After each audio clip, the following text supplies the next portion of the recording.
Alhamdulillah wassalatu wassalamu ala Rasulillah wa ala alihi wa man wala. Asyhadu an la ilaha illallah, asyhadu anna Muhammadan abduhu wa rasuluh. Allahumma shalli ala sayidina Muhammad wa ala alihi wa sahbihi ajma'in. Amma ba'd. Alhamdulillah, kita memanjatkan kesyukuran pada Allah Subhanahu wa taala. Saya amat bersyukur pada hari ini bersama dengan tuan-tuan sekalian ya yang berada di Zoom dan juga berada di Facebook ya, di YouTube. Mungkin ada nanti saya cuba letakkan di YouTube juga.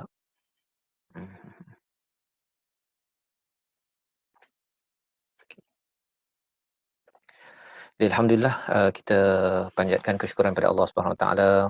Kita dapat bertemu pada hari ini ada sahabat-sahabat tadabbur soalan ya, program tadabbur dengan soalan kita pada hari ini daripada jam 5.15 hingga 6.45, siri yang ke-17. Dan saya ucapkan terima kasih kepada semua ya, Datin Hana, kepada Tuan Raja Azmi, semua AJK yang mengendalikan program pada hari ini. Komitmen masing-masing 67 orang di Facebook sekarang dan juga di Zoom sekarang ini. Berapa ya Tuan Raja Azmi, Datin? 76, 77. 77 ya. Jadi ada rakan-rakan kita yang dalam perjalanan, kita doakan mereka dimudahkan dan kita akan meneruskan sesi kita pada petang ini. Menariknya pada hari ini kita mendalami satu ayat je. Satu ayat saja, tapi ayatnya setengah muka surat ya, setengah muka surat, ayat yang panjang, komentar daripada Allah Subhanahu Wa Taala ya kepada Bani Israel untuk kita ambil pelajaran insya-Allah. Baik, kita mulakan dengan Ummul Quran kita pada hari ini. Al-Fatihah. A'udzubillahi minasyaitonir rajim. Bismillahirrahmanirrahim. Alhamdulillahi rabbil alamin. Ar-Rahmanir Rahim. Maliki yaumiddin. Iyyaka na'budu wa iyyaka nasta'in. اهدنا الصراط المستقيم صراط الذين أنعمت عليهم غير المغضوب عليهم ولا الضالين.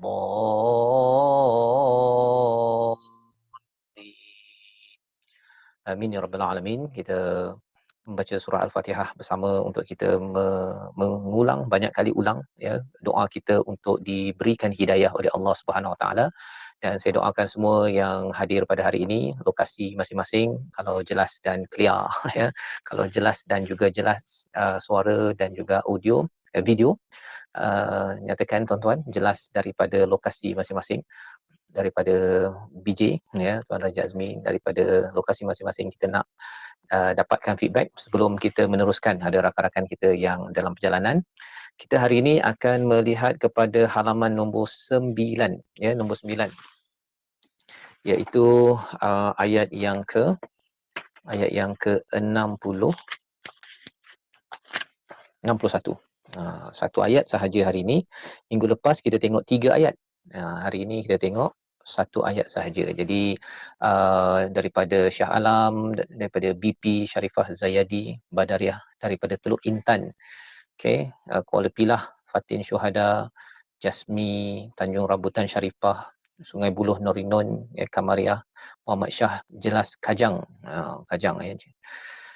Okey, Miri Sarawak AV jelas ya. Alhamdulillah, kita doakan jelas lancar sampai ke hujung program kita ya, agar kita dapat manfaat mingguan ini untuk melihat sedikit demi sedikit kandungan daripada Al-Quran. Dan Bentung Hasinah ya, Hashim daripada Setia Wangsa Ijuk, Ijuk, alhamdulillah.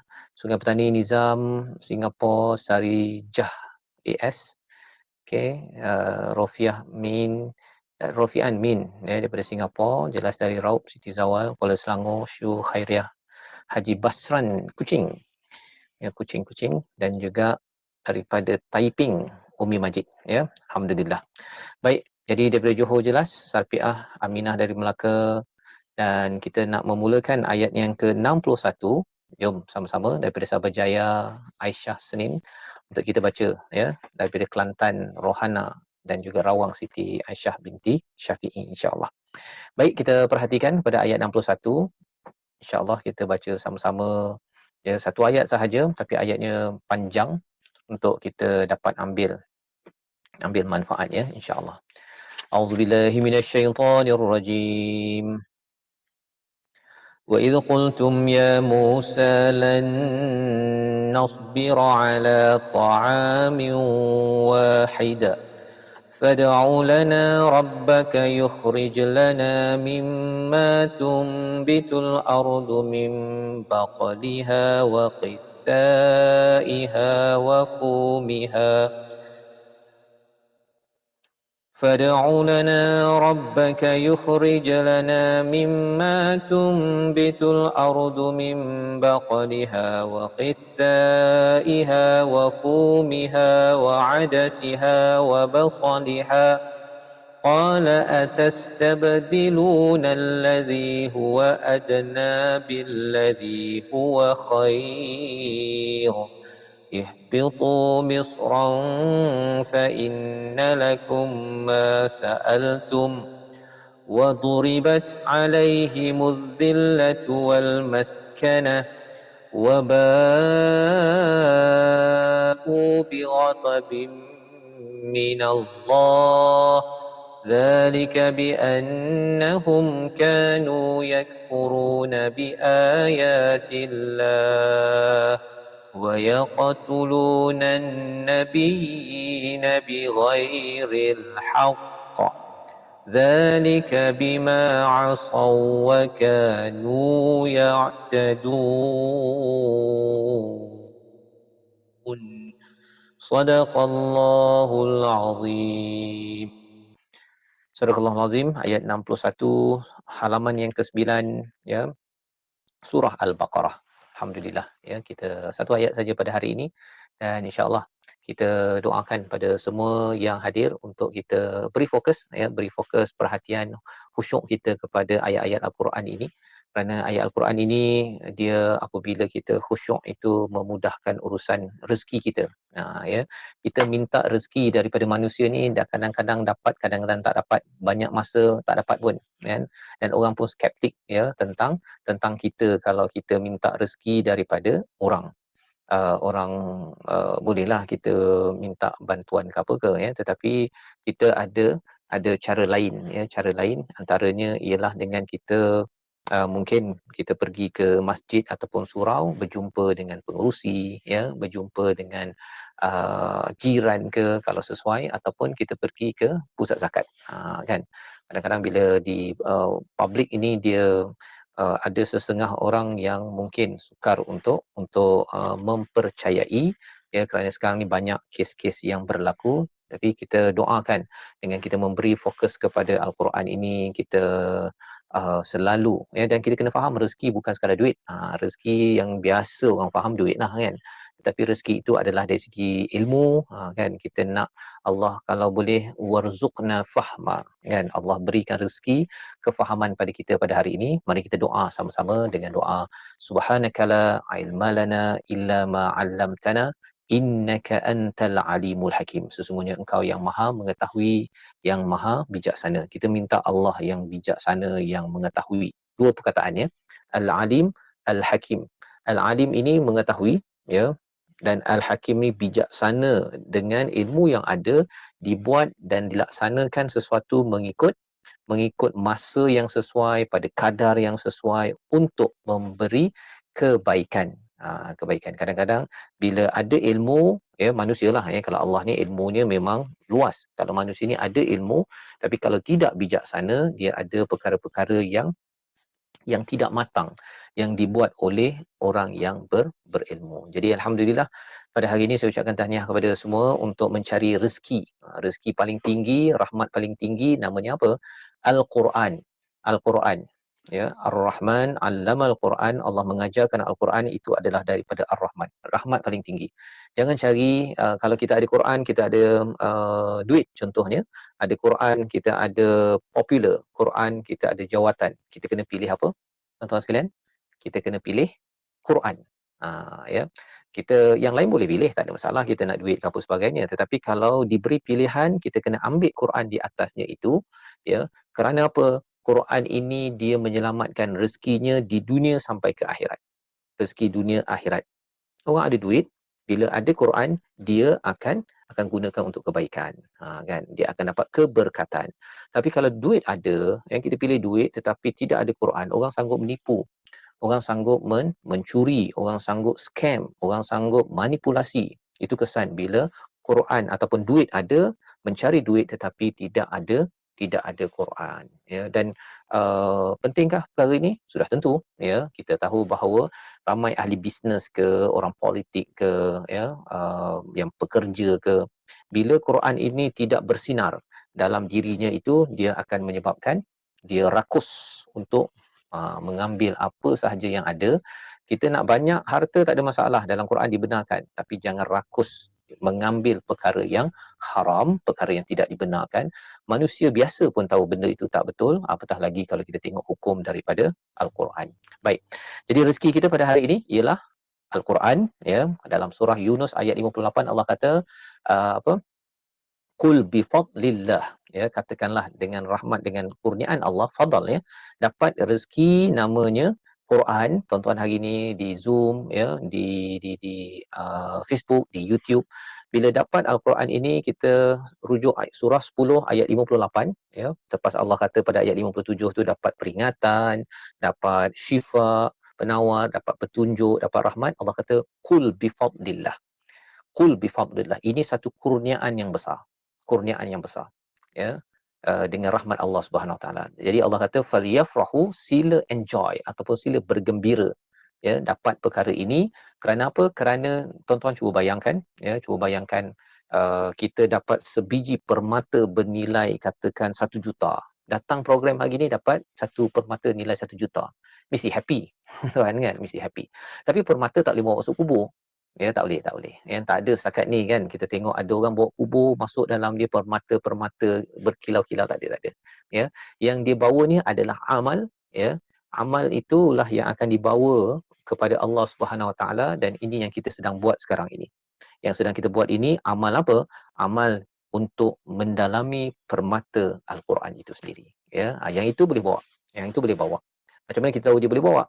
Itu yang Allah nyatakan di dalam Al-Quran, illal ladzina amanu wa amilus solihat. Orang yang beriman, membina iman dengan Quran yang kita bincang hari ini, dan beramal soleh. Bila kita dah faham sedikit, ya, kita dapat 1-2 permata, dapat 1-2 pelajaran, kita nak amalkan pada minggu ini, pada minggu-minggu yang seterusnya. Baik. Jadi pada hari ini kita nak menyambung, ya, menyambung ayat yang ke-61. Jom kita tengok apakah maksud ayat yang panjang ini. Kita akan pecah-pecahkan.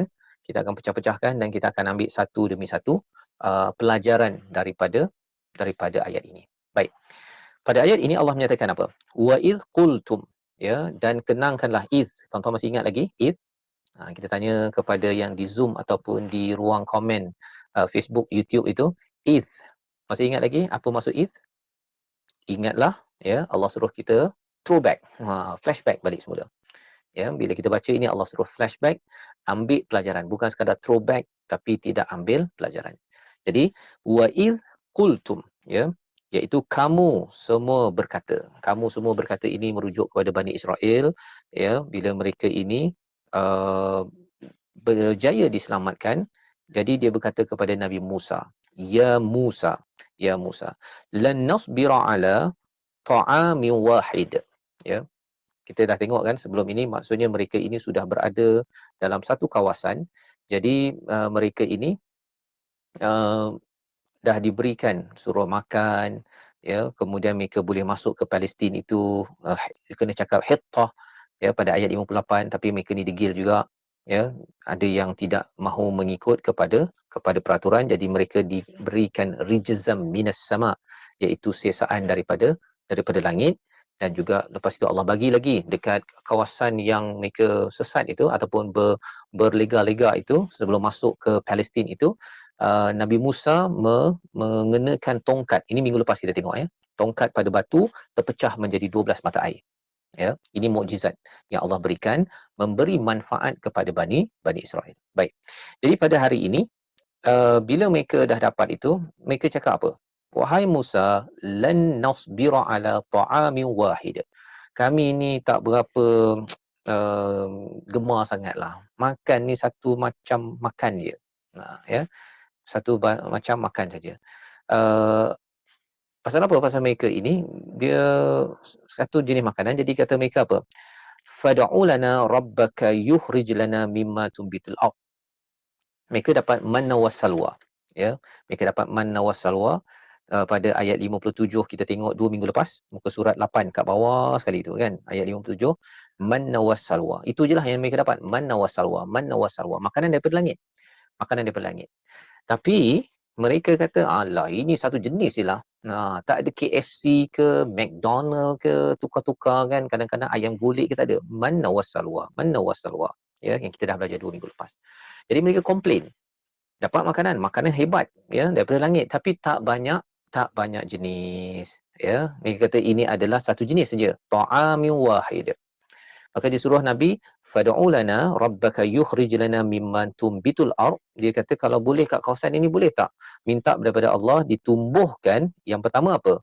Sayur-sayurnya mim baqaliha ya, baqal ya. Kemudian yang keduanya apa? Timun wa qithaiha. Timun kalau kat Mesir tu kita nampak kan ada je lebih kurang macam timun kita lah kan tapi ada yang saiz kecil ada saiz besar. Wa qithaiha. Kemudian yang ketiganya wafumiha. Ya, wafumiha terjemahannya biasa diletakkan bawang putih. Wa adasiha kacang dah macam kacang dal kot ya. Wa adasiha. Wa basaliha bawang merah. Apa? Ada baqliha wa qithaiha wa fumiha wa adasiha wa basaliha. 5 perkara. Ialah tadi man wa salwa satu jenis kan. Ini dapat 5 jenis. Kan. Jadi dia orang dapat tak idea daripada mana yang makanan 5 jenis ni? Kan daripada satu jenis man wa salwa yang turun daripada langit tu, mengapa mereka minta yang 5 ni? Rupa-rupanya 5 makanan ini adalah makanan ketika mereka menjadi hamba di Mesir. Hamba makan apa? Sayur-sayur hijau tu ya. Kalau sekarang orang cakap apa? Istilahnya orang makan kangkung, kan kangkung ataupun yang tepi-tepi apa longkang ada macam-macam jenis tu kan. Jadi mereka hamba, mereka makan. Itu kalau sayur kita lah, sayur kat Mesir tu dia letakkan sini istilahnya baqliha. Yang keduanya waqithaiha, mereka makan timun. Yang ketiganya bawang putih, kemudian kacang dan juga wabasaliha. Ini makanan hamba. Kalau makanan orang-orang hebat di sana, mereka makan daging, mereka makan roti, mereka makanan-makanan orang yang mewah. Jadi 5 perkara ini adalah makanan orang yang tak berapa mewah. Itu dia punya permintaannya. Allah bagi manna wa salwa, daging dan juga salwa itu adalah seperti burung puyuh. Manna tu cairan madu. Ini makanan orang kaya lah sebenarnya. Kan? High class. Dia macam kalau pergi hotel tu ada apa? Half done kan. Tapi dia kata tak nak lah, tak nak. Tak. Kita nak bawang, kan? Bawang putih, timun, sayur, kacang. Itu je. Dah biasa makanan yang bukan apa, makanan yang begitu ketika jadi hamba, bila mereka di-upgrade untuk makan dekat hotel, kan, makanan yang high class ini, mereka tak nak. Mereka tak nak, tak biasa. Dia kata ini, okay. Jadi, apakah yang berlaku? Nabi Musa menjawab, atastabdilun, ya. Atastabdilun ini maksudnya adakah kamu mahu menukar sesuatu yang kurang baik dengan meninggalkan yang lebih baik. Astastabdilun alladhi huwa adna. Adna ni maksudnya sesuatu yang lebih rendah. Maksudnya makanan-makanan yang ada 5 itu adalah makanan orang yang berada pada kelas bawah di Mesir. Kita ingat ya bahawa Bani Israel mereka 400 tahun berada di Mesir, daripada setinggi-tinggi kerajaan dipimpin oleh Nabi Yusuf sampailah mereka ini hilang kuasa dan jadi hamba yang angkat batu-batu besar untuk buat piramid itu, dan mereka makan bawang, sayur, kacang, bawang putih, timun. Itu je lah makanan yang kelas untuk mereka, itu kelas bawah. Jadi Nabi Musa menyatakan bahawa huwa adna, ini adalah makanan kelas bawah ataupun sesuatu yang lebih rendah. Adna daripada perkataan dana ada kaitan dengan apa? Dunia. Dunia ini satu tempat yang rendah, ya, berbanding akhirat itu adalah tempat yang akhir, yang lebih tinggi, yang lebih lebih mulia. Jadi di sini menyatakan bahawa semua itu adalah adna billadhi huwa khair, berbanding dengan makanan man nawassalwa itu lebih tinggi kualiti ataupun statusnya, ya. Jadi di sini kalau kita tanya soalannya, ya, uh, apakah faedah bagi umat ini dari apa yang didapati untuk golongan Yahudi dan apakah mereka mereka dapat, ya. Di sini dikongsikan oleh Imam Baghawi bila kita berbincang, ya, tentang yang istilah meninggalkan yang lebih baik ni, ya, meninggalkan lebih baik. Imam Baghawi cakap apa? Uh, Umat ini kebanyakan ahli dunia dan dari kalangan mereka, contohnya ketika mereka ingin menukarkan sesuatu yang kurang baik bermaksud sesuatu yang benda yang haram, dan bersamaan sesuatu yang tinggi lebih baik, ia adalah perkara yang baik. Macam pusing-pusing sikit ayatnya, tapi nak ceritanya ialah Bani Israel ini, mereka ini dah dapat dah benda yang baik, tapi mereka nak tukar dengan benda yang tak baik. Makanan itu satu, tapi bukan sekadar makanan, tuan-tuan, ya. Dia bila dia flashback balik pasal makanan, dia akan juga nak menunjukkan dia tak boleh tukar lifestyle. Tak boleh tukar lifestyle. Dan lepas itu apa? Tidak bersyukur. Dan bila tidak bersyukur, nanti kita tengok macam-macam lah, ya, Bani Israel ni buat, termasuklah membunuh para nabi. Membunuh para nabi dan juga mereka ini kufur kepada ayat-ayat Allah. Mengapa kufur? Dapat mana wasalwa pun tak syukur. Tak syukur. Nak turun, Tuhan tolong tukar. Dia minta Tuhan, minta Nabi Musa, minta pada Tuhan. Tak puas hati tukar, tak puas hati tukar, tak puas hati tukar. Ya, dia tidak bersyukur. Rupa-rupanya ada makanan yang ada, ya, ada makanan, kita bersyukur, itu adalah lambang kepada apa? Lambang kepada satu kaum, ataupun kalau ahli keluarga, anak kita, ya, dia tak ada banyak memilih. Kan, ada makanan ni, alhamdulillah, ini ada, alhamdulillah, jangan makanan basi cukuplah, kan. Makanan yang okey, alhamdulillah. Jangan pilih malah dia memilih sesuatu yang lebih rendah. Jadi cara ini, ya, kaedah kita makan pun dapat diperhatikan tentang akhlak seseorang. Akhlak seseorang, ya, suka milih. Ada kan orang yang dia kalau makan tu yang ni saya tak nak, buang. Kan. Ada satu peristiwa tu, satu uh, agensi kerajaan lah, ya, dia punya top managementnya ini, kalau dia dekat KL lah, dia kalau dia nak buah belimbing, ini yang diceritakan lah, ya, yang diceritakan. Buah belimbing itu kalau potong mesti ada bentuk star. Ya, ini bukan belimbing besi, ya, belimbing yang star fruit tu. Mesti ada bentuk star.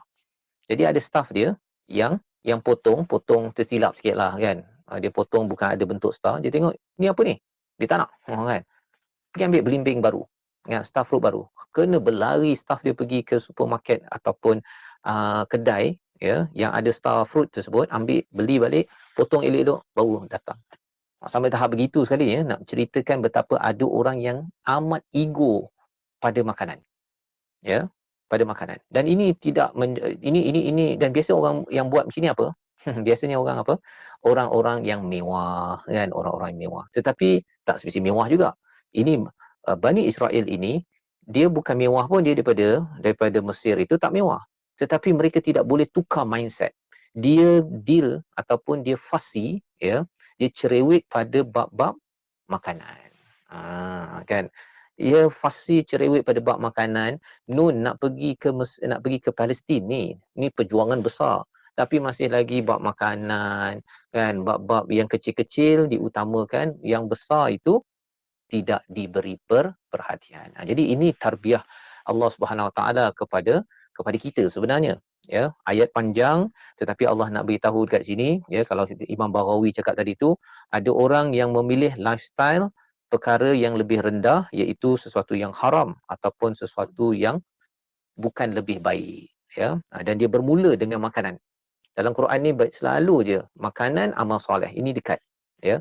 Pasal makanan itu habit kita, setiap masa dia memberi kesan kepada amal soleh, sikap kita. Itu sebabnya bila banyak fast food, ya, banyak junk food, generasi sekarang, tuan-tuan, dia jadi fast generation. Fast generation itu maksudnya apa? Semua nak cepat. Isti'jal, semua nak cepat. Dan bila nak cepat ini, salah satunya ialah tidak beradab. Ya. Jadi ini perkara yang perlu kita perhatikan. Baik. Selepas itu, ya, dinyatakan di sini, turunlah kamu ke bandar, ya, ihbitu misran fa inna lakum ma sa'altum. Pergilah kamu ke bandar kerana di sana kamu boleh dapati apa yang kamu minta. Engkau pergilah. Engkau pergilah. Kan Nabi Musa beritahu kepada mereka, sila pergi. Pergilah nak cari bawang ke, nak cari makanan ke. Kalau itu perjuangan mereka. Perjuangannya apa? Makan. Kan? Perjuangan mereka ialah nak makan. Makan bawang merah, makan timun, sayur, apa sebagainya. Ya, dia bukan nak mana wasawa. Mana wasawa tu dah komplit dah dia punya vitamin dia apa sebagainya. Ialah makanan dia berlangit. Tapi dia kata tak. Saya masih lagi. Jadi Nabi Musa kata pergi lah. Kan? Pergilah kamu ke Misran, ya, dalam ayat tadi tu, ihbitu, turunlah ataupun pergilah kamu ke satu tempat, fa innalakum ma sa'altum. Ya, di situ nanti kamu akan berjumpa dengan apa yang kamu inginkan. Tapi kesannya apa? Apa kesan kepada satu kaum, kepada satu keluarga, satu komuniti yang dia amat-amat pentingkan makanan berbanding dengan perjuangan, ya, mementingkan makanan halal, makanan yang halal okey, ya, tetapi ini dua-dua okey, dua-dua halal kan, tetapi dia banyak cerewet. Kesannya apa? Allah menyatakan, ya, kita sambung lagi dalam ayat Al-Quran ini dinyatakan waduribat alaihimuz zillah, ya, waduribat, ya, dipukulkan ataupun diberikan kepada mereka zillah. Apa maksud zillah? Zillah ini, ya, ditimpakan dengan kehinaan.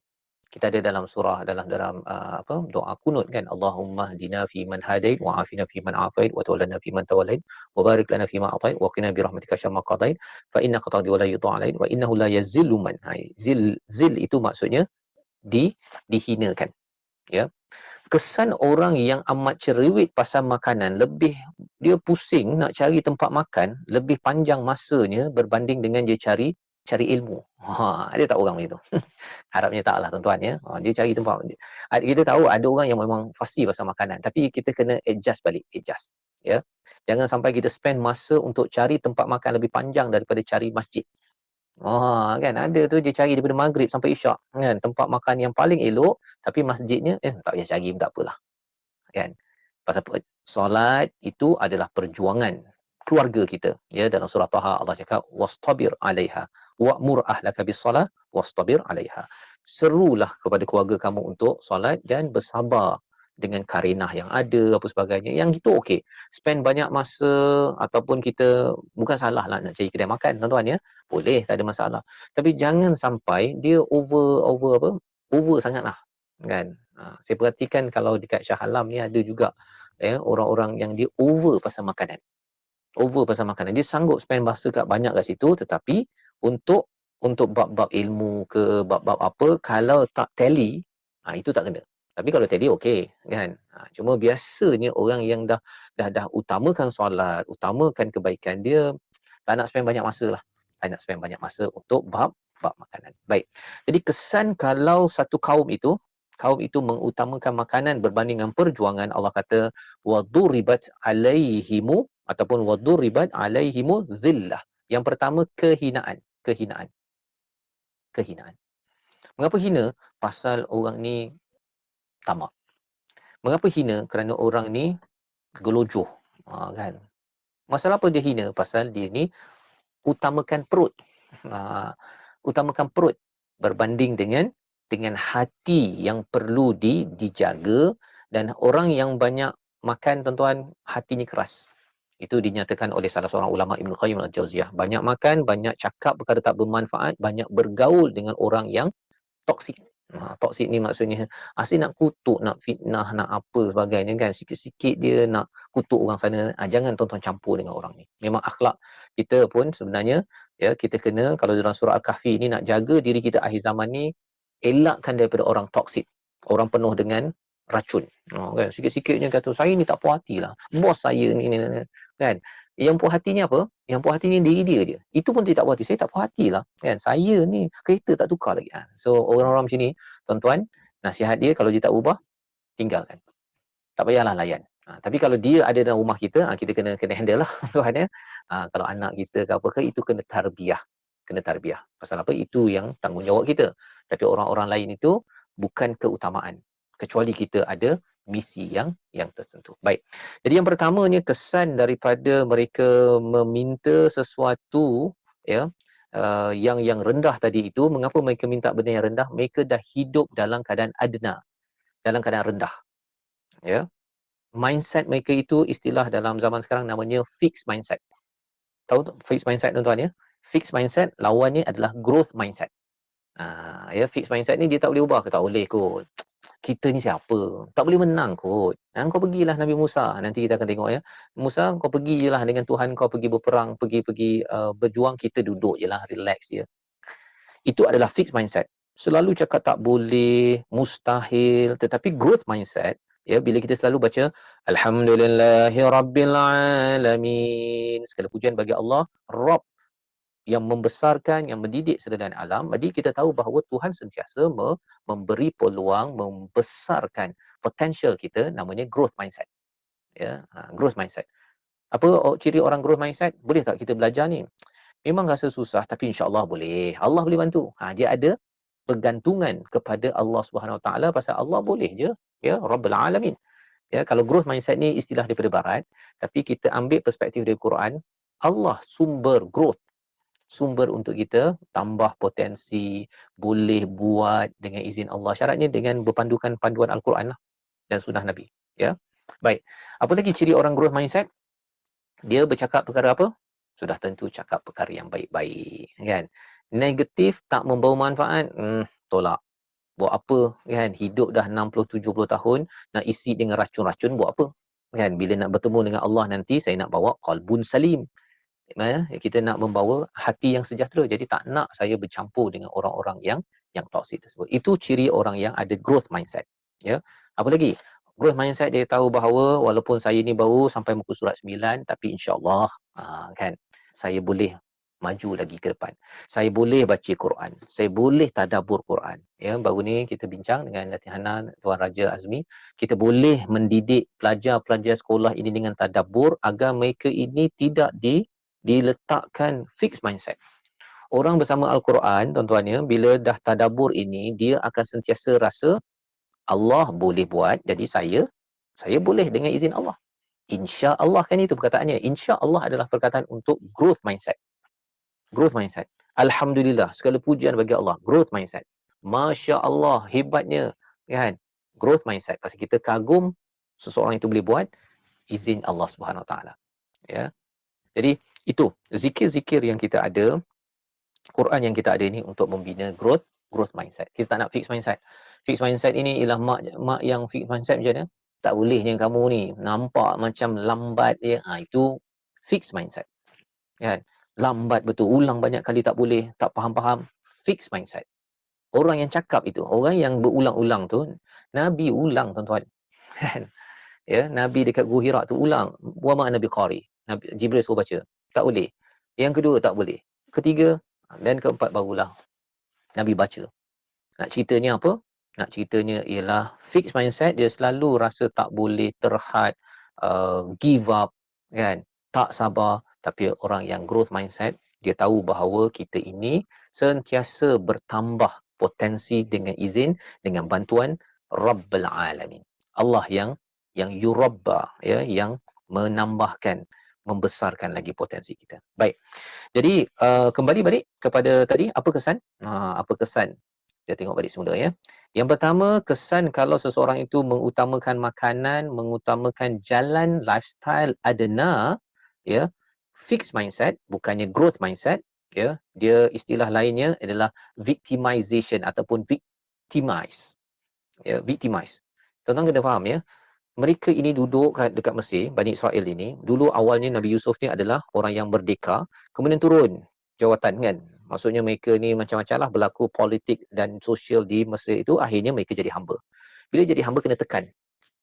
Kena tekan. Kamu tak boleh. Kamu ni buat je lah. Kamu ni kerja angkat batu je lah. Engkau nak jadi raja, mana boleh. Itu orang dekat Fir'aun boleh lah. Orang Mesir boleh lah. Kamu ni Bani Israel. Kamu ni bukan asal kat sini. Kamu datang daripada negara luar. Pendatang. Lebih kurang gitu. Bila dah victimize. Akhirnya dia dapat victimize mindset. Saya ini adalah mangsa keadaan. Saya ini tak boleh. Fixed mindset. Ya. Jadi rupanya bila dah lama terjajah, apa jadi? Dia rasa bahawa tak boleh kot. Kan orang Melayu dekat Malaysia ni pun kan, bila dah dijajah oleh British, dia rasa bahawa British itu hebat. Dia, kita ni buat apa? Kita ikut je lah British ni, Britain ni, UK, orang mak saleh. Kan? Dia pandang tinggi sangat pada British itu, sampaikan dia rasa bahawa dia tidak ada identiti diri. Tak kuat. Nak buat satu projek besar ke apa ke, kan, dia rasa tak boleh. Ya, tetapi bagi orang yang growth mindset, yang merdeka, bukan victimize, dia boleh. Kan? Dia boleh. Nabi Musa itu sebenarnya Bani Israel. Nabi Harun Israel, tapi Nabi Bani Israel. Tetapi mereka dapat wahyu. Bila dapat wahyu, Allah didik mereka, ya, growth mindset itu kesannya apa tuan-tuan? Kesannya ialah mereka lah yang nak bawa Bani Israel ini keluar daripada tanah Mesir untuk dibebaskan. Bebas. Ya, menjadi orang yang growth mindset. Tapi biasalah orang yang ada growth mindset lawan dengan orang fixed mindset, tengoklah. Kadang-kadang yang ini menang, kadang-kadang yang ini menang, kena berlawan antara satu sama lain. Itu biasa tuan-tuan ya. Biasa. Tuan-tuan mungkin ada pengalaman ya di rumah ke, di pejabat ke. Jadi perkara itu yang kita boleh beri perhatian. Okey. Baik, yang pertama zillah, yang keduanya apa? Zillatu wal maskanah. Wal maskanah ini maksudnya ialah kemiskinan. Ya. Satu kehinaan, yang duanya ialah orang yang ada fixed mindset ini dia akan mengalami kemiskinan. Kemiskinan. Negara Islam banyak negara ketiga, ya. Negara ketiga. Kalau kita cakap tentang ekonomi lah, ya. Tetapi miskin bukan sekadar dari segi duit. Kita kena faham tuan-tuan ya. Miskin ini lebih teruk lagi ialah miskin jiwa. Miskin jiwa. Bani Israel ini miskin jiwa. Kan, diberikan wahyu, diberikan rasul, ya, diberikan manna wassalwa, diberikan ghamam, diberikan perlindungan ketika berada di kawasan Tih, kawasan berlega mereka itu 40 tahun tuan ya. Ini bukan 4 hari, ni lama ni ya, pasal mereka ini sedang dididik oleh Nabi Musa, ya, dididik oleh Nabi Harun untuk get ready untuk kemenangan. Allah bukan bagi kemenangan pasal kamu beriman menang, tak. Perlu ditrain. Nabi Musa train mereka sampai Nabi Musa meninggal wafat di kawasan tersebut, ya, masih lagi mereka tak menang. Sampailah Yusha bin Nun memimpin mereka. Nabi Musa dah meninggal wafat, Yusha bin Nun pembantu Nabi Musa itu masuk ke dah 40 tahun baru mereka dapat masuk ke Palestin. Ya. Baik. Jadi yang pertama zillah, yang kedua maskanah, ya, kemiskinan. Jadi ia menceritakan pasal apa? Pasal kita. Kita jangan pergi pada Bani Israel, mereka memanglah betul ya, mereka dihina, miskin, uh, itu berlaku pada mereka. Tetapi bagi umat Islam, bila kita baca ayat ini, okey, no wonder lah umat Islam ini dipandang hina. Yang kedua apa? Banyak miskin. Miskin kalau ekonomi is okey tuan-tuan ya, miskin ekonomi ni masih okey lagi, tetapi miskin jiwa. Miskin jiwa. Tengok Mak Saleh, tengok negara Amerika ke apa ke, dia rasakan bahawa kita ni tak boleh kot. Mereka boleh lah, kan? Mereka boleh lah. Padahal adalah orang yang sama. Tuhan yang sama. Malah mereka kalau tidak beriman, kalau kita beriman, kita boleh lebih lagi. Bukan sekadar bab ekonomi duit ya, tetapi bab jiwa itu sendiri. Okey. Dan kemudian yang ketiganya, apa yang dapat kepada Bani Israel bila mereka buat perangai tadi itulah. Perangainya apa? Dia mengutamakan perkara kecil-kecil, adna, perkara yang fixed mindset, bukan growth mindset. Yang ketiga adalah waba'u bighadabin. Waba'u bighadabin minallah. Okey. Apa yang ketiga itu? Iaitu kemurkaan, ya, mendapat kemurkaan daripada Allah Subhanahu Wa Taala. Waba'u bighadab. Ghadab ni kemurkaan. Bila Allah murka, mengapa Allah murka? Pasal mereka tidak bersyukur. Allah dah bagi macam-macam, kan? Allah dah beri dah bahawa mereka ini diberikan keampunan, diberikan manna wassalwa, diberikan rasul. Itu maksudnya apabila diberikan rasul, diberikan hidayah, tapi masih lagi tidak menghargai kepada rahmat paling besar, bagi manna wassalwa pun tak bersyukur, bagikan perlindungan pun tak bersyukur, bagi pemimpin yang bagus pun tak bersyukur, maka Allah menyatakan bagi mereka ini dimurkai. Dia kalau katakan mak kita marah kita pun kita dah terkesan dah, kan. Kalau suami kita marah ke, ya, isteri kita marah ke pun kita dah terkesan. Ya, mesti ada sesuatu yang terkesan lah, kecuali kita tak ada hati perasaan kan. Mesti terkesan. Ini bukannya manusia. Ini Allah yang memurkai mereka. Bila Allah murka, memang manusia confirm akan kutuk. Itu sebabnya Bani Israel, Yahudi ni selalu kena kutuk je kan. Kutuk sampai kita ingatkan bahawa apa? Bani Israel itu memang kita kena kutuk setiap masa. Tapi sebenarnya bukan, tuan-tuan ya. Allah cerita perkara ini untuk beritahu kepada kita, mereka yang tidak beriman, Bani Israel. Tapi Bani Israel yang beriman siapa? Nabi Musa, Nabi Harun. Jangan kita kutuk pula. Jangan kita kutuk. Kan? Kita marah, kita kata laknatullahi alaihi itu kepada Yahudi yang membuat kerosakan. Sama juga bagi orang Islam, kalau katakan dia buat rosak, dia bunuh, zalim dan tidak berhati perut, kita pun akan, Allah pun akan melaknat dan marah pada orang begini. Dan istilah bighadabin ini kita jumpa kat mana? Yang kita dah jumpa. Siapa yang boleh jawab? Ni soalan bonus lah ni, ya, sebelum kita teruskan. Hari ni kita satu ayat je, tuan-tuan ya. Kalau ada yang tu. Ghadab, kita jumpa selalu baca dekat ayat apa, surah apa? Siapa boleh jawab dekat Zoom? Silakan. Fatihah, Ustaz. Belum share. Al-Fatihah, Ustaz. Ghairil Surah maghdubi. Al-Fatihah. Surah Fatihah yang kita baca awal tadi, yang kita baca ulang 17 kali sehari. Itu sebabnya mengapa surah Al-Fatihah, ya, ghairil maghdubi alaihim itu dijelaskan oleh surah Al-Baqarah. Ya. Kalau waladhdallin, bukan orang yang disesatkan, itu dijelaskan oleh surah Ali Imran. Jadi itu dua surah ya. Itu sebabnya panjang surah Al-Baqarah ini untuk mendidik kita. Kita minta, ya Allah jangan jadi orang yang dimurkai. Inilah dimurkai itu pasal apa? Diberi macam-macam tetapi masih lagi ada fixed mindset. Masih lagi tak kot, tak boleh kot kan. Saya tak nak makan lah, tak ada budu tak boleh makan. Contohnya. Bukan salah ya, tapi lebih kurang tu kan. Makanan dah ada halal dekat depan mata, ya, bukannya tak boleh makan ke apa ke, tapi kalau tak ada budu ni tak boleh lah saya nak nak meeting kan, ataupun tak ada cencaluk ke, tak ada tempoyak ke, tak boleh lah duduk kat sini kalau tak ada nasi, sampai tak begitu sekali. Ada sesetengah orang kan, ya, dia kalau tak ada dapat makanan yang dia suka, dia tak boleh nak meneruskan kehidupan dia. Ada lagi makanan halal yang lain kan. Jadi kat situ tuan-tuan, kalau nak berjuang, jangan sampai isu utamanya ialah isu makan. Isu makan. Dan lebih daripada itu, isu makan itu satulah ya, tapi sebenarnya lifestyle, lifestyle yang rendah ataupun victimized ya, ataupun fixed mindset, yang itu kita kena elakkan. Ya, kita kena elakkan. Dan Quran adalah manual untuk membawa kita kepada tahap hidup yang tinggi. Ya. Yang khair, yang baik. Lawan pada khair itu adalah adna, yang rendah sebentar tadi. Baik. Jadi itu zalika bi annahum, ya, dalam ayat ini Allah kata apa? Zalika bi annahum kanu yakfuruna bi ayatillah wa yaqtuluna an-nabiyyina bighairil haqq. Jadi Allah kata bahawa mereka ini zillah, dihina, maskanah, dimiskinkan ataupun mendapat kemiskinan dan dimurkai pasal mereka ini kufur pada ayat-ayat Allah dan juga membunuh nabi tanpa hak. Dua perkara. Perangai mereka tadi pasal makanan, tidak fixed mindset kan. Kalau dia tak nak makan, dia nak minta timun ke apa ke, taklah besar sangat tuan-tuan ya. Tapi dia berjela-jela, dia punya kesan, habit itu. Ya, berjela-jela, dia berangkai-rangkai. Rangkainya membawa pada apa? Yang pertama adalah yakfuruna bi ayatillah.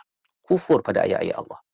Ya, kita tahu bahawa sebenarnya bila mereka ada fixed mindset, jiwa yang victimized, mereka bila dah selesai saja menyeberang daripada laut ya, yang dikejar oleh Firaun tadi, Firaun dah meninggal lah ni, dah mati dah kan. Dia tengok ada orang berhala, ada orang sembah berhala, dia kata Nabi Musa, kau buat berhala macam yang dia orang ada.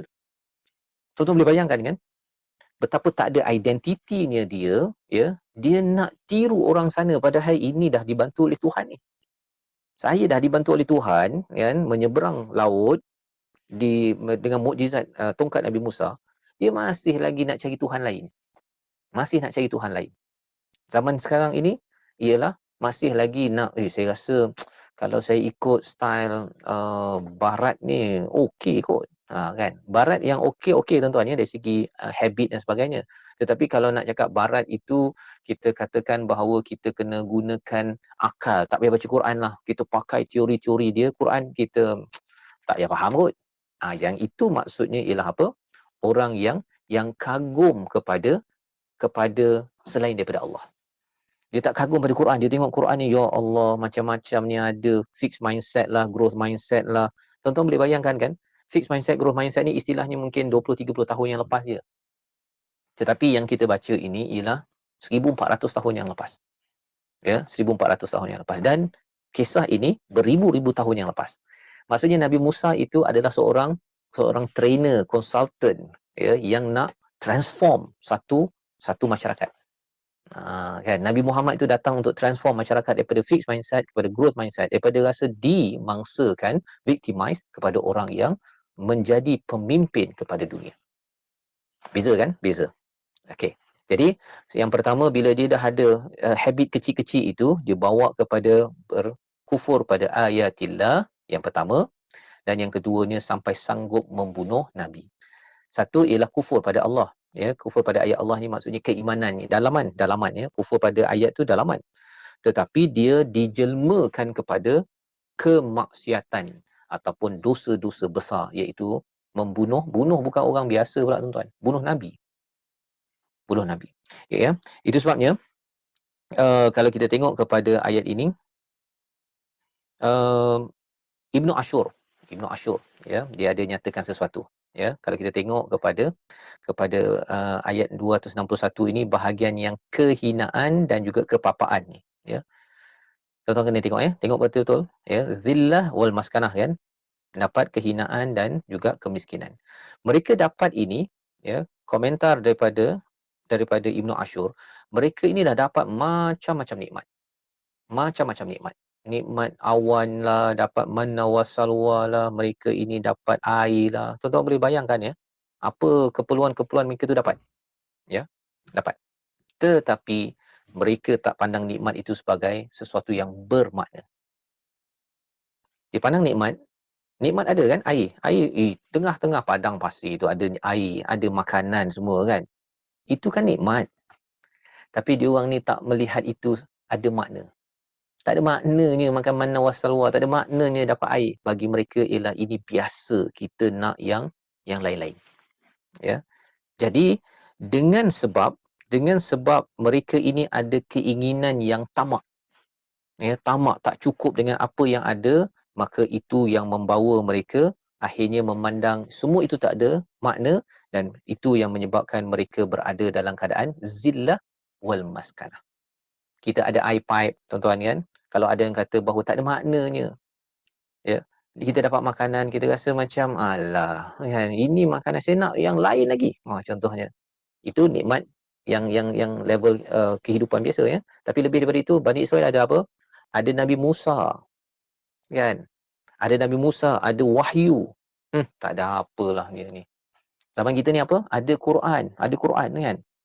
Lepas tu kata, Quran, alah 604 muka surat, ulang-ulang ini jugalah Quran. Tak ada benda lain ke? Kalau itu yang berlaku tuan-tuan ya, kalau ada yang kata bahawa tak ada makna lah Quran ni, dia ni tak amaze saya, tak menyebabkan saya ini ada bertemu makna hidup dalam Quran ini, maka kesannya apa? Umat Islam akan dihina. Umat Islam akan mengalami kepapaan dan dimurkai oleh Allah Subhanahu Wa Taala. Umat Islam yang buat benda itulah, ya. Tapi umat Islam yang kata bila baca Quran ni, ya Allah, engkau dah menyatakan tentang teori tentang ketamadunan. Tamadun manusia ini dia akan bangkit tuan-tuan ya, bila dia bertemu nilai dan makna bagi sesuatu perkara. Nilai dan perkara. Dia tengok orang buat baik, dia kata, oh bagus. Orang tak baik, ini tak bagus, kita kena cegah, kena tegur. Itu tandanya apa? Dia ada nilai dan makna. Dia dapat makanan, alhamdulillah, dapat air, dapat makanan, kan? Dia dapat jumpa kawan, alhamdulillah. Tak adalah dia dapat rentas negeri, kan? Dia rasakan bahawa alah rentas negeri ni biasa je lah, tak ada maknanya. Keluar perkataan itu petanda bahawa kaum itu, kumpulan itu, orang itu, dia akan dihina. Dia akan mendapat kemiskinan dan dia mendapat kemurkaan daripada Allah Subhanahu Taala. Ini komentar daripada Ibnu Ashur tentang sifat tamak Bani Israel yang sebenarnya ia boleh melanda dalam diri kita.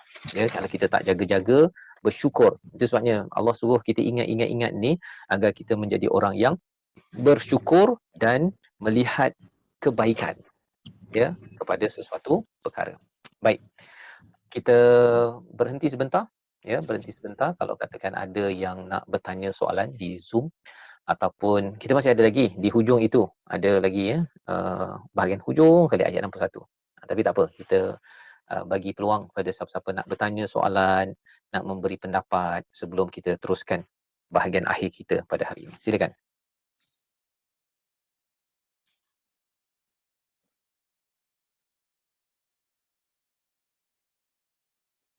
Ada di Zoom? Kalau ada yang nak bertanya? Ke semua dah faham? Boleh tuliskan komen apa yang dah faham, apa yang saya dapat setakat ini. Assalamualaikum Ustaz. Dengar Ustaz? Okey, dengar. Okay. Kan ayat tadi ada kita bincang pasal apa?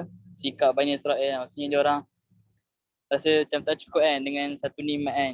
Mana salwa kan. Tapi kalau kita contoh kan kita diberi Al-Quran dan hadis kan. Setengah orang kata ish tak cukup ni, kita kena yelah ambil kajian barat, tak salah benda tu. Cuma jangan sampai kita mendahulukan perkara yang selain daripada Al-Quran. Jadi macam ni kita nak tunjukkan lah, bukanlah kita nak maksudnya kita nak apa, belagak ke apa kan. Cuma kita nak tunjukkan yang memang Al-Quran ni yang paling tertinggi. Maksudnya tak kisahlah barat ke timur ke, apa-apa kajian pun dia tak dapat mengatasi Al-Quran. Maksudnya kita nak letakkan Al-Quran tu di tempat yang sepatutnya, bukannya tempat kedua ke ketiga ke. Maksudnya kita ambil tu sebagai the top lah, instead of yelah segala kajian itu tu sebagai sokongan je lah. Macam ni tu Ustaz. Baik, terima kasih. Memang itu banyak berlaku. Ya, saya dulu pun rasakan bahawa Quran ni apa yang ada kan. Belajar buku engineering saya, macam-macam projek saya boleh buat. Kan, saya baca tengok dalam Quran ni tak faham, kan, masa tak faham.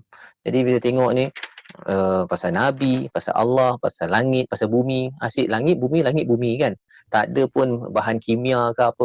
Waktu tu lah biasalah kan. Bila tak faham, dia rasa sombong kepada apa benda yang dia tak faham. Tapi bila mula faham tu baru tahu bahawa Allah menyatakan langit dan bumi itu sebagai satu kesimpulan betapa banyak perkara di dalamnya, formula-formula yang ada yang Allah spesifikkan, ada Allah generalizekan. Itu adalah kembali kepada kita yang nak mengkaji, ya, pasal NASA ke apa ke, mereka memang mengkaji betul kepada langit dan bumi ini sendiri. Baik. Jadi macam mana kita nak berhujah? Satu, kita berhujah dulu dengan diri kita. Bila cakap tentang nak berhujah, tuan-tuan, ya, dalam surah Al-Mu'minun pun Allah menyatakan tentang Allah menjadikan kita pendengaran, mata dan juga hati, afidah, qalilan ma tashkurun, kurang orang yang bersyukur. Pasal apa? Pasal kalau kita nak berhujah, kita mesti ada hujah dengan ilmu. Kalau kita nak menyatakan Quran dan sunnah ini sebagai sumber rujukan, ya, kita kena cari ilmu tersebut dan kemudian kita berhujah lah. Kita dibenarkan berhujah, tapi syaratnya dengan ilmu dan dengan cara yang ahsan. Pasal kalau katakan kita tak ada ilmu, ya, dululah bila saya dah mula kenal Quran sikit-sikit itu, kemudian ada orang kata ini apa, ataupun saya nak cakap bahawa ini adalah sumber panduan orang buat bisnes apa sebagainya. Tapi bila ditanya balik soalan, saya tak boleh jawab. Kan? Ataupun ketika peristiwa September 11 tersebut, bila dia cakap bahawa Islam ni teroris apa sebagainya, dia kata ada dalam surah An-Nisa, dalam surah ini, dalam surah Muhammad. Pada waktu itu saya nak berhujah tapi jam, tak ada ilmu. Ilmu tak belajar, kan? Bukanlah ilmu yang banyak, ilmu yang sikit, paling kurang pun tahu surah Muhammad tu bila cakap tentang qital ni apa konteksnya, tak tahu. Jadi kesannya apa? Kita sekadar kata bahawa Quran dan sunnah ni memang adalah rujukan utama, tapi kita tak dapat proof, tak dapat buktikan. Dan apa tanggungjawab kita? Kan, tanggungjawab kita ialah kita mendalami ilmu sehinggakan bukti-bukti hujah ilmu itu dapat kita sampaikan. Kerana apa, tuan-tuan, ya? Orang tak percaya kerana kadang-kadang dirasakan hujah kita tak ada. Hujah kita tak ada. Kita kata je Quran adalah solusi. Kan, saya lah dulu, saya rasa tuan-tuan pun sama kan, Quran adalah pasal kita beriman, tetapi bila beriman ini, dia bila tambah ilmu, Allah naikkan lagi darjat. Ya, yang tuan-tuan ikuti ini, sebenarnya kita nak beritahu pada Allah, ya Allah tolonglah naikkan sikit darjat aku kerana Saya percaya, saya bukan tak percaya. Tetapi macam Nabi Ibrahim, ya, suruh tanya pada Allah kan, surah Al-Baqarah nanti kita jumpa, kaifa tuhyil mauta, bagaimana engkau hidupkan yang mati. Allah kata, engkau tak beriman ke? Kan? Nanti kita jumpalah juz yang ketiga nanti insya-Allah. Kau tak beriman ke? Nabi Ibrahim tak kata, dia kata bala, ya, aku beriman. Tapi untuk litatma'inna qalbi, untuk menenangkan diriku. Bila dapat ilmu tuan-tuan, kita jadi lebih tenang berbanding dengan kita iman tanpa ilmu. Iman tanpa ilmu satu, tapi satu lagi khurafat. Khurafat tu memang confirm benda yang salah. Tapi iman tanpa ilmu ni kita kata betul Quran ni betul. Tapi apa yang betulnya? Kan? Saya pun tak tahu. Kan? Ada orang cakap, awak percaya tak ada US? Saya tahu ada Amerika. Apa dia punya kat mana tu? Entahlah, saya pun tak tahu. Ya, pergi tu satu hal tapi tak tahu, kan? Jadi ini cabaran, ya, seperti mana yang ditanyakan sebentar tadi, memang kita berhadapan dengan orang-orang yang kata kita kena tengok ilmu daripada mana-mana sumber. Itu adalah sumber ketiga, keempat, okey. Ya, sumber pertama adalah Quran dan Sunnah, tapi kita pun kena acknowledge, ya, kena acknowledge umat Islam ramai tidak tahu isi Quran ini.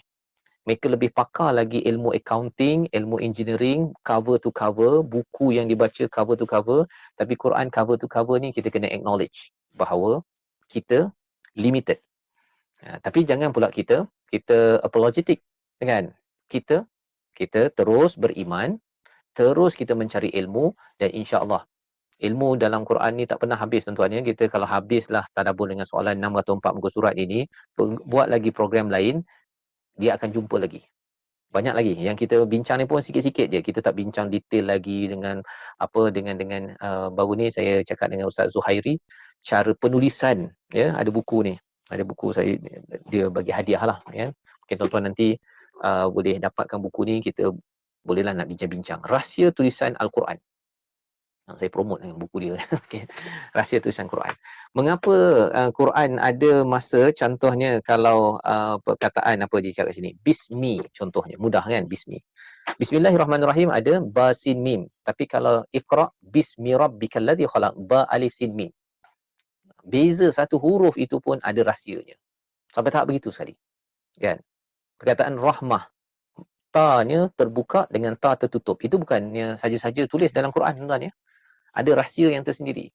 Apa lagi, ada lebih kurang 80 lah rahsia tulisan. Sekarang ini Ustaz Zuhairi tengah mengkaji pula tentang huruf, ya. Kalau katakan nafkhah, ya, ataupun saykhah, berbanding yang kita baca sayhah, tersilap kan, kha jadi ha, maksud dah berbeza, ya. Satu yang kasar, satu yang lembut, satu huruf je, titik dia berbeza, cara baca berbeza. Jadi tuan-tuan yang baca Quran, bila kita tahu ilmu itu, bila kita ni, oh alamak, jangan silap. Kita bukan sekadar tajwid, tetapi kita tahu maksudnya. Nak ceritanya apa? Ilmu sekali lagi. Ilmu sekali lagi. Ya, pasal dengan ilmu ini, bila ada orang yang cuba nak berhujah dengan kita, kita balasnya dengan hujah ilmu. Mungkin dia tak ada ilmu kan, dia kata lah Quran betul ke boleh maju? Kalau maju, mengapa negara Islam ni sejak 1924 terus turun, baca Quran khatam habis juga. Kalau ada orang kutuk macam tu, kita jangan lawan dengan marah. Kita kena balas berhujah dengan ilmu. Itu yang diajarkan. Surah Al-Mu'minun dekat My Quran Time sekarang ini memang Allah ajarkan. Nak jadi orang Al-Mu'minun, berhujahlah dengan apa? Bukan dengan perasaan, tapi berhujah dengan ilmu. Siap Allah letakkan skrip lagi. Untuk kita. Baik.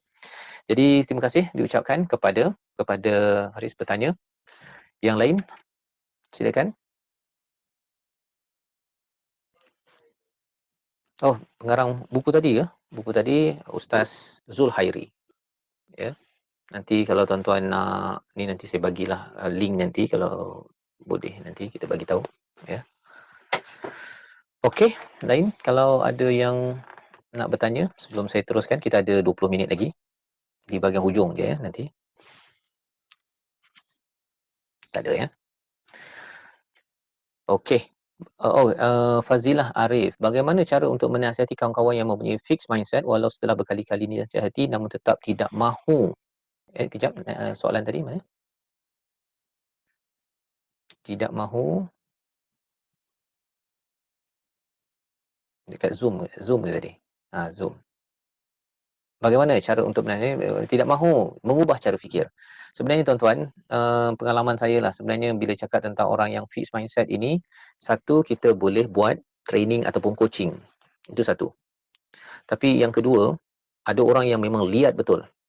Sebenarnya bila dia selalu berinteraksi dengan Quran, dia akan berubah daripada fixed mindset pada growth mindset. Quran ni dia macam tiba-tiba dia tiba-tiba kan ya.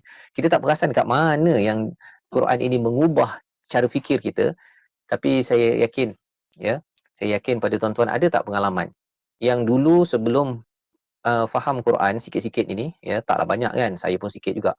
Tapi bila dah faham tu berubah cara fikir.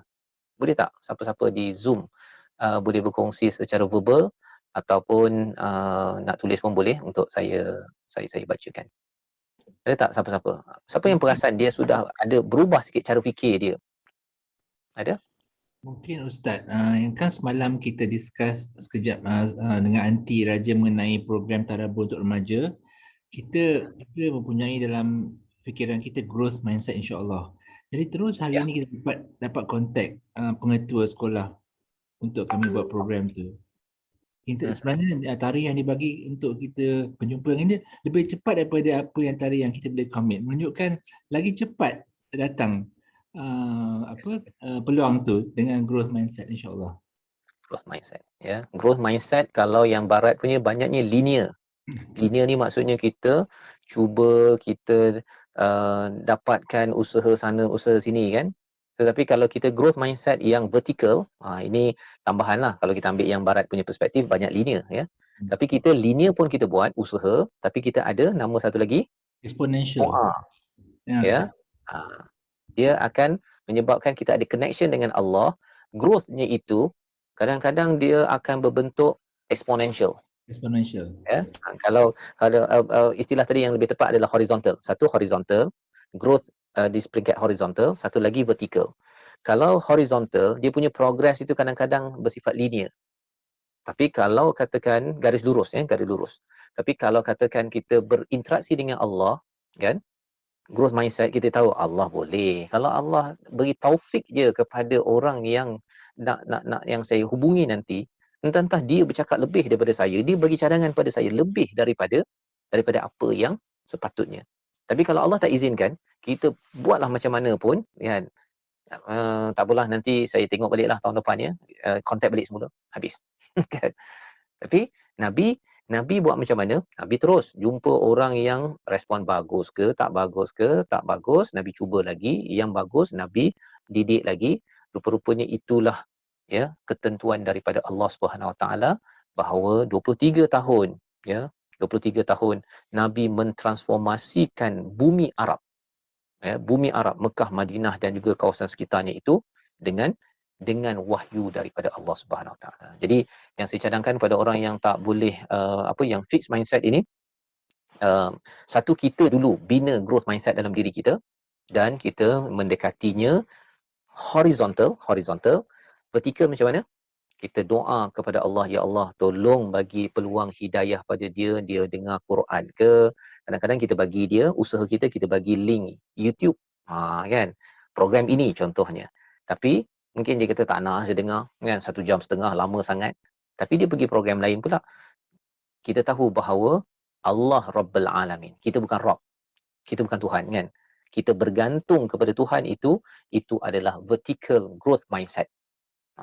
Bila vertical campur horizontal, bersedia dia punya progress bar dia itu akan menjadi exponential ya. Kita rasa macam slow je kan, exponential kan macam tu kan, dia slow je, tapi bila zas begitu dia akan berlaku. Dan itulah yang menyebabkan pada peristiwa apa 8 Hijrah ya, Nabi masuk ke Mekah itu berbondong-bondong orang masuk Islam. Idza jaa nasrullahi wal fath. Bila datang pertolongan Allah ya, ketika peristiwa al-fath, kemenangan itu, maka idza jaa nasrullahi wal fath wa ra'aitan alladhi ya sayadkhuluna fi dinillahi afwaja. Kamu akan melihat orang berbondong-bondong masuk agama. Itu exponential lah tu. Tapi awal tu macam gitu je kan. Kalau kita tengok graf exponential tu bahawa awalnya zas. Tengoklah macam mana Allah tentukan Allah yang lebih Waraitan nasa. ya wa ra'aitan nas yadkhuluna fi dinillahi afwaja. Baik. Kita ucapkan terima kasih kepada semua yang memberi maklum balas. Saya ada baca di Facebook ya. Ada Nur Saadah kata tapi sekarang dah tak sanggup dah Ustaz. Tetapi ingat tadabbur tentang neraka, Ustaz cakap kena paksa minum air mendidih darah nan nauzubillah ya. Jadi ada banyak pengalaman lah semua. Ya dalam hidup kita ini kita cuba untuk membina growth mindset ya, bersedia je. Baca je Quran, cuba fahamnya, maka akan membina ya hubungan dengan manusia, hubungan dengan Allah yang growing ya. Yang growing dan glowing ya. Growing tu akan membesar, glowing ni yang bercahaya. Bercahaya itu yang menyebabkan kita rasa macam walaupun rasa macam dada tu sempit kan, tapi lepas tu dia glow balik kan, dan dia grow balik. Dan itulah yang menarik dengan Al-Quran ni. Al-Quran ini dia perumpamaan dalam surah Ibrahim, dia adalah kalimah thayyibah seperti sepohon pokok kan. Sepohon pokok. Dia punya akarnya kuat. Dia punya pucuknya tinggi, ya, rendang. Pasal apa? Pasal rupa-rupanya dia dapat nutrien daripada Allah Subhanahu Wa Taala, ya. Dapat zat kalian daripada Allah Subhanahu Wa Taala. Itu Quran ya, dan dia bukannya sesuatu yang sekadar utopian ataupun yang bersifat indah kabar dari rupa, bukan. Dia memang berasaskan ilmu ya. Siapa nak berhujah dan mari, begitulah lebih kurang kan. Jadi saya harapkan tuan-tuan dapatlah sedikit ya daripada sesi-sesi yang begini. Baik. Satu soalan lagi, soalan ini saya ambil daripada perbincangan Ibnu Ashur ya. Ibnu Ashur banyak salah seorang ulama, dia berbincang tentang progress dalam ayat yang kita bincang tadi. Ini kita kena tengok dia punya logical progression. Pasal ayat ni panjang tuan-tuan ya. Mari kita tengok ya. Kita tengok ayat yang kita sedang bincang ini. Iaitu apa? Ayat ini dia kata Bani Israel dia daripada maksiat yang kecil kepada maksiat yang besar dan akhirnya membunuh nabi. Apa maksudnya? Ya. Apa maksudnya? Kalau kita perasan kan, ini kan dia cakap minta tolonglah bagi bawang lah apa ke, itu dia tak bersyukur tu mula-mula dosa kecil. Tapi akhirnya mereka dihina dan mereka mengkufuri ayat-ayat Allah dan membunuh Nabi sampai bawa dosa besar. Macam mana boleh jadi begitu? Apa kaitannya? Ibnu Ashur, ya, Ibnu Ashur dia menyatakan apa? Ketagihan seorang pelaku menyebabkan kepada kerosakan padanya dan ia akan memindahkan dari dosa yang kecil kepada dosa yang besar. Dosa kecil tuan-tuan ya. Kita contohnya anak kita ke kalau kita tidak bersyukur dapat makan mi goreng. Kan. Alah mi goreng ni tak sedap lah. Mi goreng kat hotel tu sedap. Bila kita cakap gitu sebenarnya kita tidak bersyukur. Dan itu adalah satu dosa. Bukan dosa besar, dosa kecil kan. Kalau kita buat begitu ataupun membazir, itu dosa. Kalau kita tidak bertaubat daripada dosa kecil itu, dia akan bawa pada dosa yang lebih besar. Kan, dosa yang lebih besar itu apa? Kalau dalam kes tadi itu sampai dia mengkufuri ayat-ayat Allah, bukan mengkufuri mana wasalwa ya, makanan tadi ya, tetapi kali ini dia ayat-ayat Allah. Bila Allah bawakan tentang langit, bumi, dia rasa alah langit, bumi siang malam biasa dah tengok, dia akan mengkufuri. Dah biasa, dia menyebabkan dia tak rasa kagum kehebatan Allah Subhanahu Wa Taala, dan lepas itu apa? Dia akan terlibat dengan rasuah, dia akan terlibat dengan penipuan sampai sanggup bunuh. Dan bunuh pada Bani Israel ini adalah bunuh Nabi. Nabi ini apa? Adalah lambang kepada bunuh kepada orang-orang yang baik.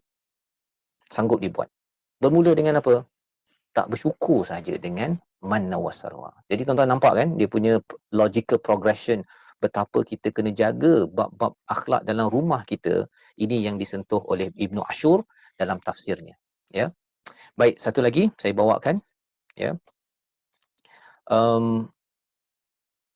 Apakah yang dibawa oleh Yahudi atas kekufuran terhadap ayat Allah dan mereka membunuh para nabi? Apa yang dimaksudkan dekat sini ya? Ayat ini iaitu kufur pada ayat Allah dan membunuh nabi tanpa kebenaran. Al-Alusi, Imam Al-Alusi dalam tafsirnya kata mereka membawa ayat Allah tetapi dalam keadaan kekufuran dan mereka membunuh para nabi. Sesungguhnya ayat ini menunjukkan mereka yang memulakan peringkaran, permusuhan, berlebih-lebihan dalam menghukum dosa selepas dosa. Apakah yang mereka buat? Mereka ni ada ayat Allah, mereka ada kitab, ya. Kalau kita ini ada Al-Quran. Tapi Bani Israel ini mereka lah yang dapat hidayah, dia jugalah yang ingkar, dialah juga yang memusuhkan, membuat permusuhan dengan sesama mereka, berlebih-lebihan dalam menghukum. Dia ada Quran, dia ada Taurat kan, dia ada Quran, Taurat, dia menghukum orang lain, engkau ni sesat. Ya, engkau ni tak contohnya. Ada tak zaman sekarang orang yang dia menghukum orang lain sesat, orang lain ini sebagai tidak masuk syurga? Ada tak, tuan-tuan? Ada. Ya. Mengapa jadi begitu? Salah satunya ialah kerana tak baca Quran. Orang yang baca Quran betul-betul, kita tidak akan mengatakan orang lain sesat. Kecuali apabila dia dah buat benda yang berkali-kali kita ingatkan dan dia lawan kepada tu, dan kita tahulah dia tu kufur kan. Tapi kalau kita tak pernah lagi mengingatkan dia, tak pernah menegur dia, orang lain dah kata dah dia salah tapi kita tak tegur dia lagi. Kita jangan mula campur ataupun kita tambah lagi api ke, tambah lagi minyak ke apa, jangan. Pasal di zaman social media ini mudah aja. Nak kutuk orang, fitnah orang, tambah rempah-rempah apa sebagainya, mudah nak kutuk orang kan. Jangan mudah begitu. Pasal apa? Pasal kita tahu bahawa kita pun banyak kelemahan. Betul kan? Kita banyak kelemahan. Kalau kita ada kelemahan, tiba-tiba je ada, tuan-tuan, ada berapa puluh orang ni, 200 lebih dekat Facebook dengan ada ni, kutuk saya. Kan? Habis saya. Kan? Jadi pasal apa? Pasal memang saya ada kelemahan. Jadi, bukan cara orang yang baca Quran, dia mengutuk orang. Tetapi dia, kalau Allah sayang kita, ya, kalau dalam surah Al-Mu'minun ini, tuan-tuan, ya, saya banyak bincang surah Al-Mu'minun ni, pasal Quran Time banyak bincang tentang ni. Allah mendidik orang beriman ini ialah Allah ingatkan kepada orang-orang yang kufur ini, siapa milik langit bumi ni, siapa yang berkuasa atas tiap-tiap sesuatu. Mereka jawab Allah, kan? Mereka jawab Allah, tapi mereka tidak beriman. Nak ceritanya apa? Satu, Allah tetap kasih sayang walaupun orang itu tidak beriman, kan? Allah bagi peluang hidup di atas muka bumi ni, kau dapat langit bagus, kamu dapat rezeki bagus, apa sebagainya, kamu dapat oksigen bagus walaupun kamu tidak beriman. Kamu tahu Allah yang ciptakan tapi kamu tak beriman, degil lagi, ya. Tapi Allah bagi peluang itu sini je lah, kan? Sampai akhirat nanti taklah dapat peluang lagi. Nak cerita pada orang beriman di sini, kita bagi peluang. Kan? Orang degil ke, orang tak apa ke, okey, kita bagi peluang. Peluang tu maksudnya kita ingatkan. Kalau perlu ingatkan dengan tegaslah. Kalau lembut-lembutlah, kan? Tapi ceritanya jangan kita hukum dia ni sesat, dia ni neraka, dia ni jangan. Ya, selepas kita dah ingatkan berkali-kali tapi dia tak nak dan dia melawan balik, dia tak nak, engkau apa kau ingatkan aku untuk buat kebaikan. Kalau dia lawan, ya, sampaikan kepada mereka Bani Israel buat apa? Membunuh nabi tanpa hak, ya, membunuh nabi. Dan kita tahu bahawa orang ini saya kena defend lah, kan? Saya kena defend. Tapi kalau saya tak buat kerja lagi, kan, saya tak buat kerja apa-apa pun, kemudian saya kata dia ni sesat, dia ni neraka. Dan itu bukan ciri orang yang bersama Al-Quran. Ya. Di hujung itu Allah kata apa? Dzalika bima asaw wa kanu ya'tadun. Dzalika itu maksudnya Allah nak membuat kesimpulan pada ayat ini. Semua ini kerana mereka ni asaw, derhaka ataupun berbuat maksiat dan mereka itu melampau. Ya, maksiat dan melampau ini, ya, maksiat ataupun dosa bila kecil kita istighfar, Allah ampunkan. Istighfar, kita rasa bersalah, Allah ampunkan. Tapi kalau katakan buat dosa kecil, lama-lama jadi besar dan akhirnya dia menjadi melampau, dan melampau itu, tuan-tuan, yang tadun itu, dia juga membawa pada perkataan permusuhan. Bila kita melampau, kita akan bermusuh. Bermusuh dengan siapa? Bermusuh dengan Nabi, bermusuh dengan Allah, bermusuh dengan orang beriman. Awalnya itu adalah dosa kecil. Kan? Dosa membazir, dosa apa? Mengutuk orang dekat Facebook, parody, kan? Sarkastik, dosa tuan, ya. Dalam surah Al-Hujurat ada cerita perkara tersebut. Malah kalau kita suka memberi alqab, nama gelaran kepada orang lain, ya, perli orang lain, itu boleh membawa sampai dosa besar. Kan? Jadi kita dah tahu dah daripada ayat 61 ini kecil-kecil kecil-kecil dia boleh membawa kepada besar-besar. Ya, kecil-kecil apa istilah dalam perumpamaan tu? Lama-lama sikit-sikit sikit-sikit lama-lama jadi bukit. Sikit-sikit dosa lama-lama jadi gunung yang besar yang menjadi dosa kepada kita. Yang kita mohon Allah Subhanahu Wa Taala jaga kita, ahli keluarga kita, dan ayat 61 ini memberi panduan kepada kita, jangan sikit-sikit. Sikit-sikit padam.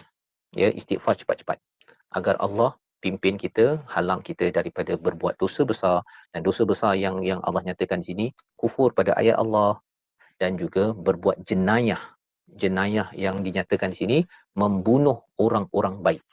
Kita rasa macam boleh ke kan? Boleh ke? Tapi tuan-tuan, mereka ni adalah orang yang sebenarnya tak pernah bunuh orang pun.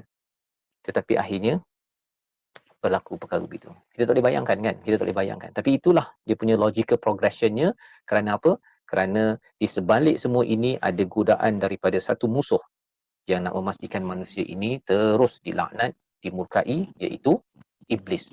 Laknatullahi alaih. Okay. Terima kasih pada semua. InsyaAllah kita bertemu lagi pada minggu hadapan. Ya.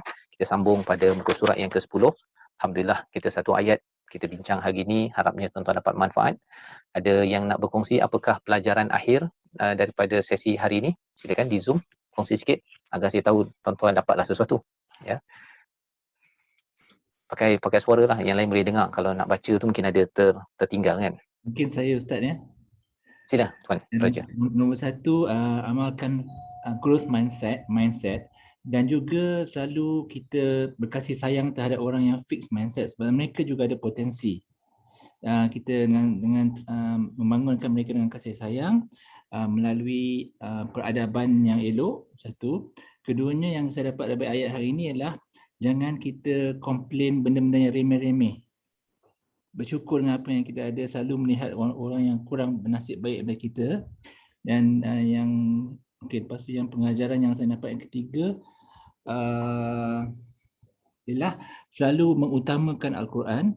Dan dalam pegangan selalu mengutamakan Al-Quran, pasti kita akan dapat banyak cabaran untuk membuktikan pilihan kita untuk mengutamakan Al-Quran, tetap dengan beristiqamah, dan insya-Allah Allah Ta'ala akan tunjukkan jalan atau bagi panduan pada kita. Sebab saya, Ustaz Fazrul dah kenal saya lama, banyak kali kita dah berdepan dengan macam-macam cabaran sebab kita nak mengutamakan Quran, tetap istiqamah, dan insya-Allah kami akan terus mendapatkan kemenangan insya-Allah.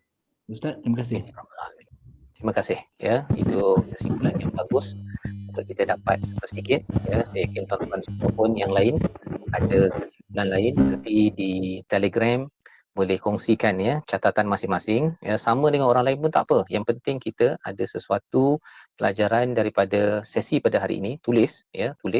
Kita tak tahu ada tulisan kita itu yang dibaca itu menjadi saham ya. Kalau ada di Facebook ke, tag saya punya Facebook ke, ataupun hantar link pada saya ke, saya nak baca ya. Mungkin kalau ada yang dah tepat tu teruskan, kalau ada perlu dibetulkan saya boleh, kalau sempat saya baca saya boleh tengok-tengokkan ya. Jadi saya ucapkan terima kasih pada semua memberi perhatian 1 jam 30 minit ini dengan satu ayat. Okey, alhamdulillah rupanya satu ayat ini penuh ya. Kalau dalam Quran tu ayatnya panjang, maksudnya kita tahu pelajarannya amat banyak, dan kita doakan Allah izinkan kita lagi bertemu dengan Al-Quran pada hari-hari yang mendatang insya-Allah. Qauli hadza wa astaghfirullah wa lakum. Assalamualaikum warahmatullahi wabarakatuh. Terima kasih Ustaz. Assalamualaikum. Terima kasih Ustaz. Assalamualaikum. Terima kasih Ustaz. Terima kasih Ustaz.